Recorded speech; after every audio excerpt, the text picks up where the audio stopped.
Hello दोस्तों, आप सबका स्वागत है आपका अपने चैनल सिंपल मैथ क्लासेस में। दोस्तों क्लास 10 के मैथमेटिक्स का चैप्टर फर्स्ट रियल नंबर्स दोस्तों हम सारा पढ़ चुके हैं।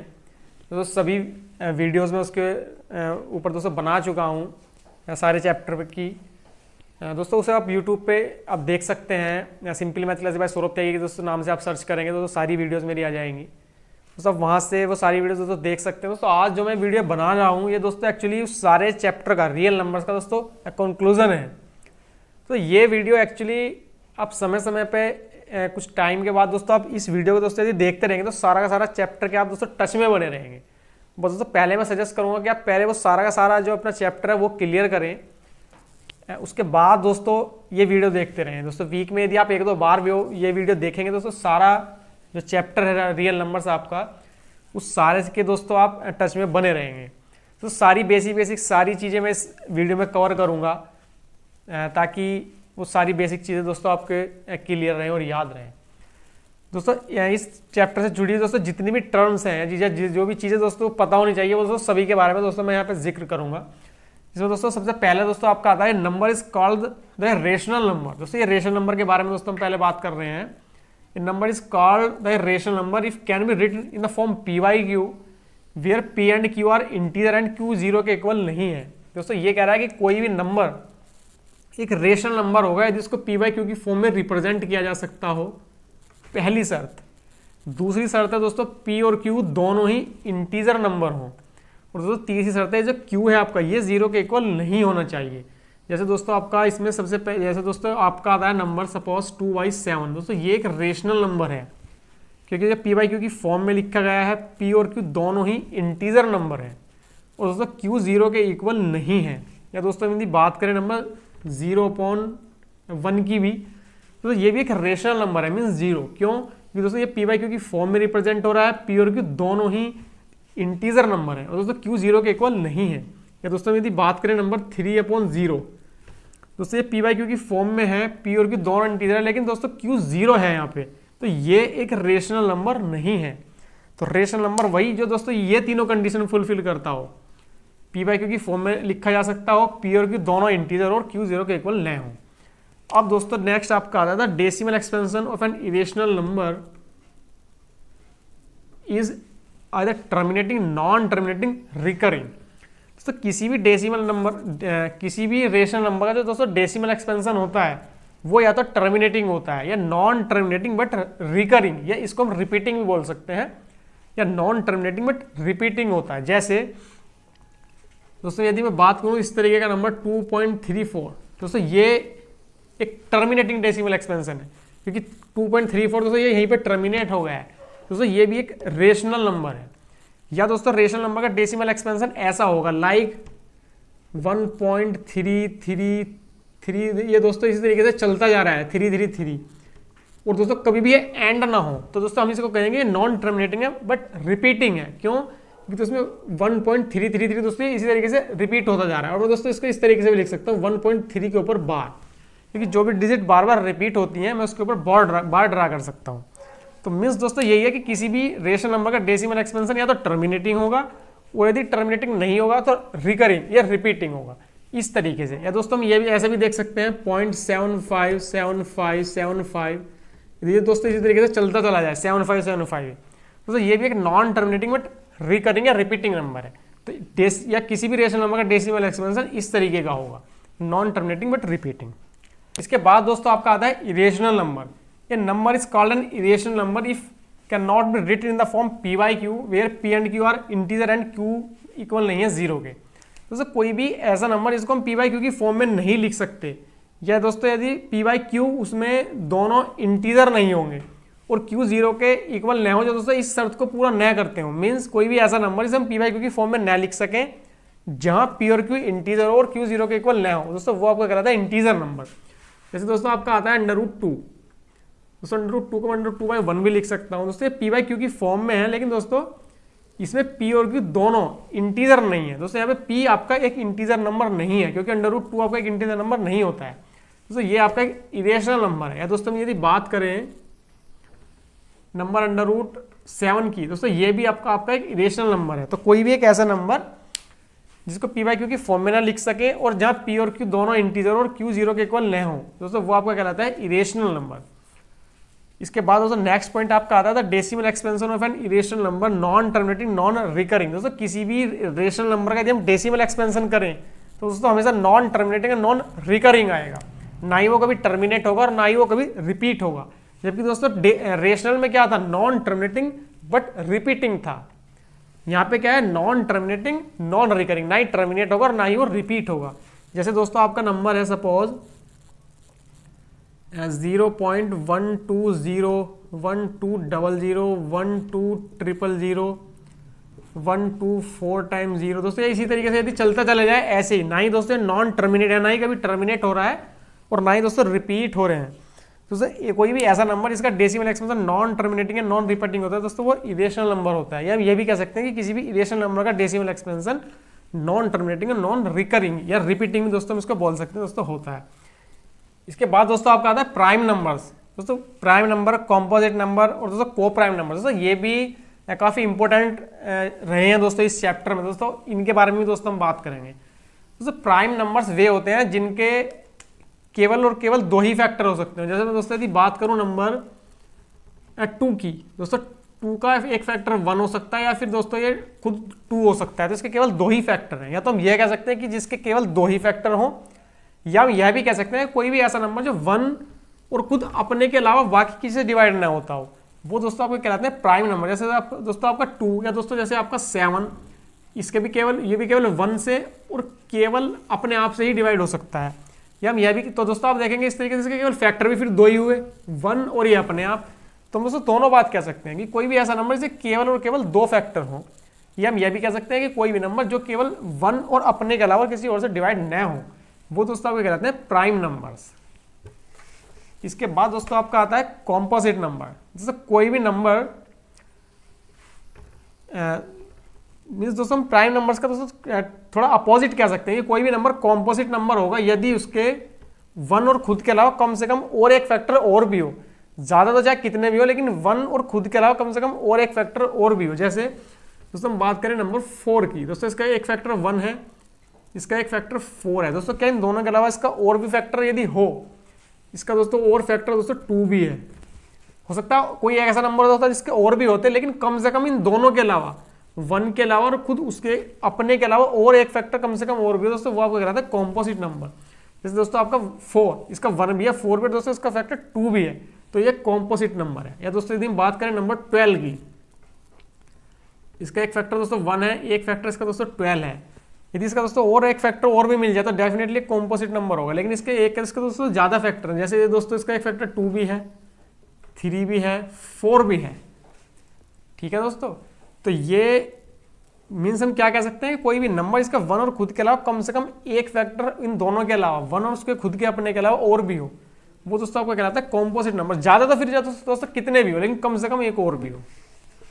इसके बाद दोस्तों आपके आते हैं को प्राइम नंबर्स। दोस्तों को प्राइम नंबर्स होते हैं वो नंबर्स, जैसे दोस्तों यदि मैं बात करूं नंबर 3 और 7 की, दोस्तों ये दोनों को प्राइम नंबर है। मीन्स इन दोनों में 1 के अलावा और कोई कॉमन फैक्टर नहीं है। जैसे तो दोस्तों ये को प्राइम है। जैसे दोस्तों यदि मैं बात कर दूं सपोज नंबर 12 की और 16 की, इसमें दोस्तों कॉमन फैक्टर 2 भी है, तो दोस्तों ये को प्राइम नंबर नहीं है। तो ऐसे दो नंबर जिनका 1 के अलावा और कोई कॉमन फैक्टर उनमें न हो, दोस्तों वो आपके क्या कहलाते हैं, को प्राइम नंबर। जैसे दोस्तों यदि मैं बात करूं नंबर 11/13, दोस्तों ये भी को प्राइम है। ये 1 के अलावा बाकी इन दोनों का और कोई कॉमन फैक्टर नहीं है। दोस्तों यदि मैं बात करूं 18/20, दोस्तों ये को प्राइम नहीं है क्योंकि 1 के अलावा इनका और भी कॉमन फैक्टर है। दोस्तों क्या 2 है। ठीक है, तो ये दोस्तों आपके क्या कहलाते हैं, को प्राइम, जिन नंबर्स के 1 के अलावा और कोई कॉमन फैक्टर न हो। इसके बाद दोस्तों आपका नेक्स्ट आता है दोस्तों यूक्लिड डिवीजन लेमा। दोस्तों यूक्लिड डिवीजन लेमा दोस्तों आपको कहते हैं कि given positive integer a and b there exist whole number q and r satisfying a equal bq plus r, और r जो दोस्तों होगा वो ग्रेटर देन या इक्वल होगा 0 के, लेकिन b से दोस्तों छोटा होगा। दोस्तों ये कह रहा है कि यदि हमारे पास दो नंबर हैं a और b, दो इंटीजर नंबर हैं a और b, तब हम ऐसे दो होल नंबर q और r भी एग्जिस्ट करते हैं जहां a इक्वल होगा bq प्लस आर के, और आर हमेशा या तो बड़ा होगा या इक्वल होगा 0 के, लेकिन छोटा होगा दोस्तों b से।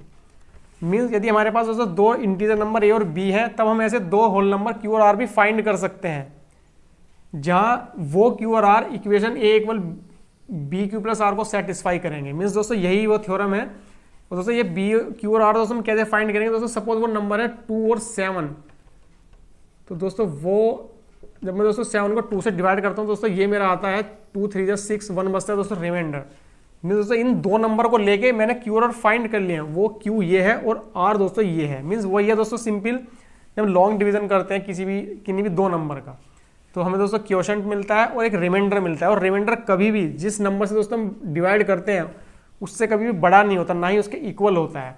ठीक है, ऐसे दोस्तों वो यहाँ पे भी कह रहा है, यदि दो नंबर हैं ए और बी, और मैं दोस्तों यदि ए को डिवाइड करता हूँ बी से और क्वोशंट क्यू आता है और दोस्तों रिमाइंडर आर डेफिनेटली आएगा। और दोस्तों ये आर क्या होगा, या तो दोस्तों रिमाइंडर 0 हो सकता है, मैं किसी भी नंबर को यदि किसी से डिवाइड करता हूँ, ये जो आर होगा वो या तो 0 के बड़ा या बराबर हो सकता है, लेकिन इससे तो दोस्तों हमेशा छोटा ही होता है। तो किन्हीं भी दो नंबर को लेके हम ऐसे क्यू और आर फाइंड कर सकते हैं। दोस्तों यही वो दोस्तों आपकी थ्योरम है कि यदि दो पॉजिटिव इंटीजर नंबर है तो हम ऐसे दो क्यू और आर भी होल नंबर एग्जिस्ट करते हैं, जहाँ ये क्यू और R equation A equal B Q plus R को सेटिस्फाई करेंगे। दोस्तों ये चीज यहाँ पे देख भी सकते हैं कि 7 इक्वल किसके है, 2 मल्टीप्लाई 3 प्लस 1 के, तो ये a बराबर बी क्यू प्लस आर की ही फॉर्म बन रही है दोस्तों यहाँ पे। ठीक है, तो ये q और r आप देखेंगे इसको मीन्स किसको, इस इक्वेशन को सेटिस्फाई कर रहे हैं, 2 multiply 3 plus R plus 1 equal 7 के। दोस्तों किन्हीं भी दो इंटीजर नंबर को लेके ऐसे दो होल नंबर फाइंड किए जा सकते हैं। यही है दोस्तों आपकी यूक्लिड डिवीजन लेमा। इसके बाद दोस्तों हमारा आता है यूक्लिड डिवीजन एल्गोरिथम, जो कि दोस्तों यूक्लिड डिवीजन लेमा के ही ऊपर बेस है। So this is the based on Euclid division lemma. According to this, HCF of any two positive integer a and b with a greater than b is obtained as follow. दोस्तों ये Euclid division algorithm की सहायता से दोस्तों हम किन्हीं भी दो नंबर का HCF निकाल सकते हैं, जो कि दोस्तों सारी की सारी एल्गोरिथम यूक्लिड डिवीजन लेमा के ऊपर बेस्ड है। दोस्तों इसका क्या प्रोसेस है, आइए दोस्तों उसको देखते हैं। दोस्तों यदि a बड़ा है b से, दोस्तों हम सीधी सी बात है, यदि हमारे पास दो नंबर हैं a और b, तो दोस्तों मैं इसको a बराबर बी क्यू प्लस आर की फॉर्म में लिख सकता हूँ, जहाँ r ग्रेटर देन या इक्वल होगा 0 के, लेकिन b से छोटा होगा। दोस्तों पहले उन दो नंबर को यूक्लिड डिवीजन लेमा अप्लाई करके दोस्तों हम सीधी सी बात है इस फॉर्म में लिख सकते हैं। उसके बाद दोस्तों हम देखेंगे क्या रिमाइंडर जो r है, a बराबर बी क्यू प्लस आर में यदि r 0 है तो दोस्तों हमारा जो HCF होगा दोस्तों ये होगा b, और यदि r 0 नहीं है तो दोस्तों हमें b और r के ऊपर फिर से यूक्लिड डिवीजन लेमा अप्लाई करना है। और यही प्रोसेस दोस्तों में तब तक करते रहना जब तक मेरा रिमाइंडर 0 नहीं आ जाता। और जब रिमाइंडर 0 आ जाएगा तो उस स्थिति में जो दोस्तों मेरा b होगा वो दोस्तों आपका क्या होगा, वो उन दोनों नंबर का HCF होगा। दोस्तों वही है, स्टेप सेकंड है, if r equal 0 the HCF is b, if r 0 के इक्वल नहीं है applying Euclid division lemma b and r। दोस्तों फिर यदि 0 नहीं आता फर्स्ट स्टेप में तो b और r पे यूक्लिड डिवीजन लेमा अप्लाई करो। उसके बाद स्टेप थर्ड है, continue the process till the remainder 0, जब तक रिमाइंडर 0 ना आ जाए तब तक ये प्रोसेस करते रहना है। The divisor at this stage, इस स्टेज में तो दोस्तों ये होगा डिवाइजर, यही a और b का HCF होगा। और दोस्तों ये केवल a और b का ही नहीं, b और r का भी HCF होगा। ठीक है दोस्तों, आइए दोस्तों दो नंबर हम दोस्तों लेके देखते हैं कि कैसे हम करते हैं यूक्लिड डिवीजन एल्गोरिथम। दोस्तों मैं नंबर लेता हूँ 12 और 45। दोस्तों मैं सबसे पहले इन दो नंबर को a equal B Q plus R की फॉर्म में लिखूंगा, means Euclid division lemma apply करूंगा इन पे। तो दोस्तों मैं 45 को लिख सकता हूँ 12 मल्टीप्लाई 3 प्लस के 9। दोस्तों क्या मेरा रिमाइंडर ये 0 आ गया है, नहीं आया है। तो दोस्तों ये स्टेप 2 को दोस्तों हम फॉलो करेंगे, जो कि है बी और आर के ऊपर हम यूक्लिड डिवीजन लेमा अप्लाई करेंगे, मीन्स 12 और 9 के ऊपर। तो दोस्तों 12 को मैं लिख सकता हूँ 9 मल्टीप्लाई 1 प्लस के 3। दोस्तों अभी भी रिमाइंडर 0 नहीं आया है, फिर से इन दोनों नंबर के ऊपर यूक्लिड डिवीजन लेमा अप्लाई करेंगे। दोस्तों ये मेरा आता है 9 इक्वल 3 मल्टीप्लाई 3 प्लस 0। क्या दोस्तों मेरा रिमाइंडर 0 आ चुका है? दोस्तों रिमाइंडर मेरा 0 आ चुका है। इस स्थिति में जो दोस्तों डिवाइजर होगा वही आपका HCF होता है। डिवाइजर दोस्तों है यहाँ पे क्या 3, तो दोस्तों यही आपका क्या होगा HCF। दोस्तों इन दोनों नंबर का HCF 3 होगा। दोस्तों इस तरीके से ये थी दोस्तों आपकी यूक्लिड डिवीजन एल्गोरिथम, जो कि यूक्लिड डिवीजन लेमा के ऊपर बेस्ड थी। इसके बाद दोस्तों आपका आता है 10 पॉइंट दिस इज दोस्तों फंडामेंटल थ्योरम। दोस्तों आपकी फंडामेंटल थ्योरम कहती है the fundamental theorem of arithmetic every composite number can be express factorize as a product of primes and this factorization is unique apart from the order in which the prime factor occurs. दोस्तों fundamental theorem दोस्तों आपकी कहती है कि किसी भी composite number को prime factor के फैक्टर में एक्सप्रेस किया जा सकता है, मींस प्राइम फैक्टर की प्रोडक्ट की फॉर्म में एक्सप्रेस किया जा सकता है, और वो प्राइम फैक्टर उस नंबर का अपने आप में यूनिक होता है यदि हम उन प्राइम नंबर्स फैक्टर में जो नंबर आए हैं उनके ऑर्डर पे ध्यान ना दें। मींस दोस्तों यदि कोई भी कॉम्पोजिट नंबर है मेरा, दोस्तों व्हाट इज कॉम्पोजिट नंबर, दोस्तों इसके बारे में दोस्तों हम बात कर चुके हैं कि वो कोई भी नंबर इसका 1 और खुद के अलावा कम से कम एक फैक्टर और भी, that is a composite number. जैसे दोस्तों यदि बात करें नंबर 8, दोस्तों ये भी एक कॉम्पोजिट नंबर है। यदि दोस्तों हम बात करें नंबर 12, ये भी अपने आप में दोस्तों एक कॉम्पोजिट नंबर है। दोस्तों 12 को मैं दोस्तों इस तरीके से भी लिख सकता हूँ 2, यदि मैं दोस्तों इसकी प्राइम फैक्टर की फॉर्म में एक्सप्रेस करूँ तो दोस्तों मैं इसको इस तरीके से लिखूंगा 2 × 3। दोस्तों यही है आपकी the fundamental theorem of arithmetic कि किसी भी कॉम्पोजिट नंबर को प्राइम फैक्टर की प्रोडक्ट की फॉर्म में एक्सप्रेस किया जा सकता है, और ये अपने आप में दोस्तों एक यूनिक होता है। मींस 12 को 2 × 3 की ही फॉर्म में एक्सप्रेस किया जा सकता है प्राइम फैक्टर में। आप इस नंबर को मींस 12 को किसी और तरीके से एक्सप्रेस नहीं कर सकते यदि हम इनके ऑर्डर पे ध्यान ना दें। मींस यदि कोई स्टूडेंट कहता है कि हम इसको ऐसे भी लिख सकते हैं 3 × 2 तो दूसरा मेथड ये हो गया, नहीं, यदि हम ऑर्डर पे ध्यान ना दें तो इसको प्राइम, ये अपने आप में यूनिक भी होता है। तो क्या है दोस्तों थ्योरम कि किसी भी कॉम्पोजिट नंबर को प्राइम फैक्टर की प्रोडक्ट की फॉर्म में एक्सप्रेस किया जा सकता है, और वो फैक्टराइजेशन अपने आप में यूनिक होगा यदि हम उन नंबर्स के जो प्राइम फैक्टर है ये इन नंबर के ऑर्डर पे ध्यान ना दें। ठीक है, तो ये अपने आप में यूनिक भी होता है, और किसी तरीके से प्राइम फैक्टर 12 के नहीं किए जा सकते। इस यूनिक होने का मतलब दोस्तों ये होता है। या ऐसे ही दोस्तों यदि हम बात करें नंबर 16 की, दोस्तों इसको भी मैं इस तरीके से लिख सकता हूँ 2 × 2। दोस्तों ये भी प्राइम फैक्टर की फॉर्म में एक्सप्रेस हो सकता है। दोस्तों कोई भी कॉम्पोजिट नंबर प्राइम फैक्टर की फॉर्म में एक्सप्रेस हो सकता है, और यदि उनके ऑर्डर पे ध्यान ना दें नंबरों के तो वो फैक्टराइजेशन अपने आप में यूनिक भी होता है। बस दोस्तों यही है आपकी फंडामेंटल थ्योरम ऑफ अरिथमेटिक।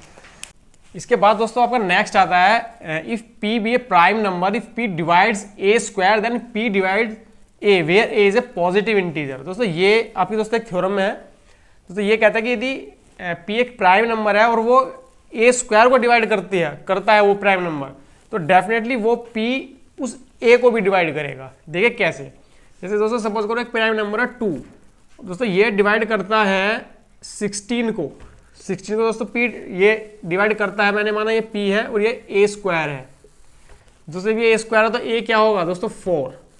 यदि p a² को डिवाइड करता हो, मीन्स 16 2 से डिवाइड है, तो ये p फिर a को भी डिवाइड करेगा, और a हमारा दोस्तों यहाँ पे क्या है 4। आप दोस्तों देख सकते हैं फिर ये जो p है इस a को भी डिवाइड करेगा। आप कोई भी नंबर लेके देख सकते हैं, यदि p a² को डिवाइड कर रहा है तो p a को भी डिवाइड करेगा। दोस्तों ये आप नंबर लेके देख सकते हैं। दोस्तों यदि मैं जैसे बात करूं नंबर 3 की, 3 भी दोस्तों मैंने एक प्राइम नंबर लिया 3, a² दोस्तों मैंने ले लिया सपोज करो 9, और a दोस्तों मेरा होगा यहाँ पे फिर क्या 3, ये p, ये a², ये a। यदि ये p a² को डिवाइड दोस्तों यहाँ पे कर रहा है तो आप दोस्तों देख रहे हैं कि p इस a मीन्स 3 को भी डिवाइड कर रहा है। बस दोस्तों यही है आपकी दोस्तों ये थ्योरम भी है कि यदि p a² को डिवाइड करता है तो p a को भी डिवाइड करेगा। दोस्तों ये काफ़ी इंपॉर्टेंट थ्योरम है दोस्तों आपकी। इसके बाद दोस्तों आपका नेक्स्ट पॉइंट आता है, दोस्तों इसका यूज हम दोस्तों √2 इज इरेशनल या इस तरीके के नंबर को दोस्तों प्रूव करने में भी इसकी हेल्प लेते हैं।